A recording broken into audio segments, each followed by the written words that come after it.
La première de ces personnalités, c'est donc un pâtissier. Vous êtes venus nombreux pour le voir, il est là, Christophe Michalak. Il travaille juste à côté d'ici, au Plaza Athénée, un endroit que vous connaissez tous.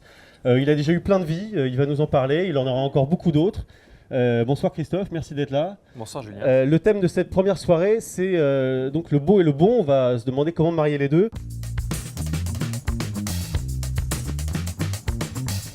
Il faut qu'il soit sexy mais gourmand. En fait, j'habille mes gâteaux comme pourrait habiller un couturier, un mannequin ou une jeune femme. Et je pense qu'un produit est réussi lorsque n'importe quelle personne dans cette salle peut le déguster et le reconnaître. Et très souvent, quand je parle de ma pâtisserie, je la définis sur 3 lettres précédées d'un E. La première, c'est l'élégance, ce qu'on mange avec les yeux. La deuxième, c'est l'équilibre, un équilibre de saveur, de texture, de température.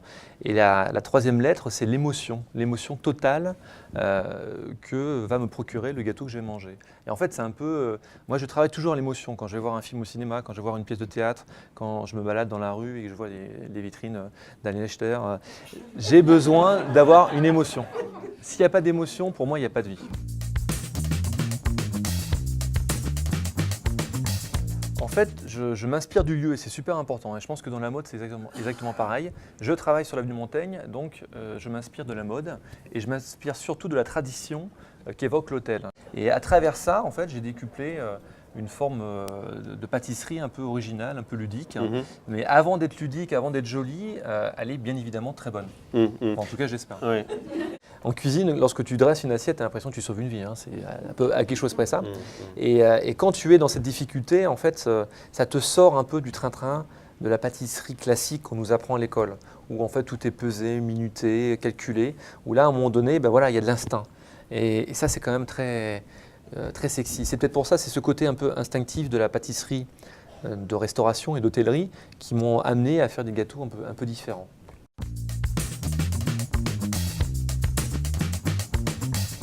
Alors déjà, quand je suis en pleine création, je mange beaucoup, étonnamment. Et plus je mange, plus j'ai l'impression que ça va bien, les idées vont plus vite.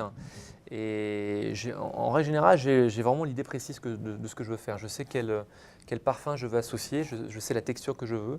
Mais par contre, impérativement, à un moment donné, c'est le crayon qui va le dessiner sur la feuille de papier.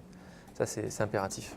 Moi, je suis assez perfectionniste et je me contente jamais du à peu près. Donc je reviens très souvent dessus, je le goûte, je le laisse au frigo, je reviens 1 heure après, je le regoute. Et puis à un moment donné, on change. C'est un peu de la chimie, la pâtisserie en fait. Un peu de sel, un peu moins de sucre, un peu de... Et puis à un moment donné, on arrive vraiment à avoir un truc qui est top.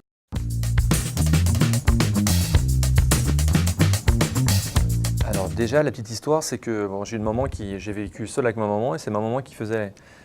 qui travaillait beaucoup et en fait le peu de cuisine qu'elle faisait c'était d'ouvrir des boîtes de raviolis et de la purée déshydratée. Donc en fait, Toi, t'es un enfant de la malbouffe. Ouais, complètement. Je suis l'anti-chef qui a eu une grand-mère et qui a fait la mousse au chocolat maison. Moi, j'ai jamais connu ça. Et ma pauvre mère, si elle m'écoute d'ailleurs. Et en contrepartie, en fait, j'ai construit mon palais bien plus tard, vers 18-20 ans, où j'ai vraiment travaillé sur moi-même et voilà. Il y a 2 moments pour moi qui sont très importants dans le monde d'un pâtissier. C'est le petit déjeuner. Parce que je trouve qu'une très bonne viennoiserie, moi je peux faire le tour de Paris et le tour du monde. Et le premier qui ose me piquer mon croissant, il s'en prend une. Et le goûter. Pour moi, c'est... Non mais le goûter de 16 heures. Moi si j'ai pas un truc à 16 heures, je tombe dans... Enfin je suis hypoglycémique aussi, donc ça aide pas.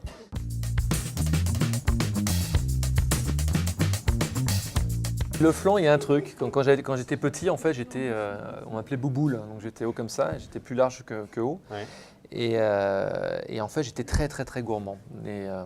J'allais chez un boulanger, je suis dans le Picardie, donc j'allais à Senlis exactement, et je faisais 10 km à pied. J'achetais 2 flans de 8 personnes que je ramenais pour ma grand-mère. Et en fait, sur les 20 parts de flan, j'en mangeais une bonne quinzaine. Et donc, c'était Bouboule, après c'était Monsieur Flan. Et je sais pas, il y a un truc dans le flan, ce côté très laitier en fait.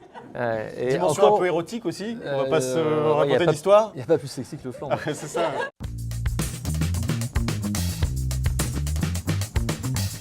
Je suis inscrit pour le marathon, j'étais très affûté l'été dernier et je suis beaucoup moins maintenant, mais bon, je vais le faire, je vais le finir.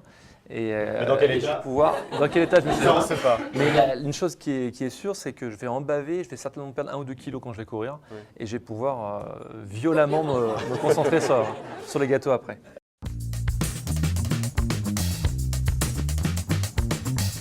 De ce que je peux savoir, c'est que les hommes sont plus quand même axés sur le sel et les femmes sont plus sucrées.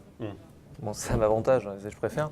Mais Ouais, oui, c'est je trouve que les femmes sont T'as beaucoup plus dragué avec gourmandes. avec des desserts ou pas? Moi, je suis mauvais dragueur, Ouais. mais je sais pas. J'ai peut-être conclu avec ça, mais j'ai pas dragué. Ça a été en la tout cas. touche finale. Voilà, mais j'ai pas dragué.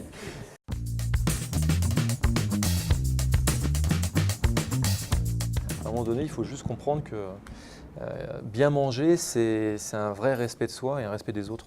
Bon, et ben merci beaucoup Christophe. Merci à pour cette vous. rencontre.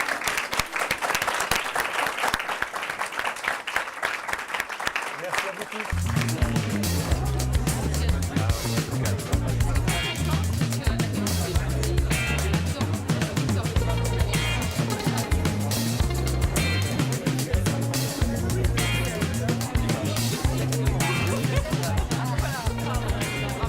Voilà, c'est la photo que Christophe a choisie et il va la dédicacer dans quelques instants avec son message.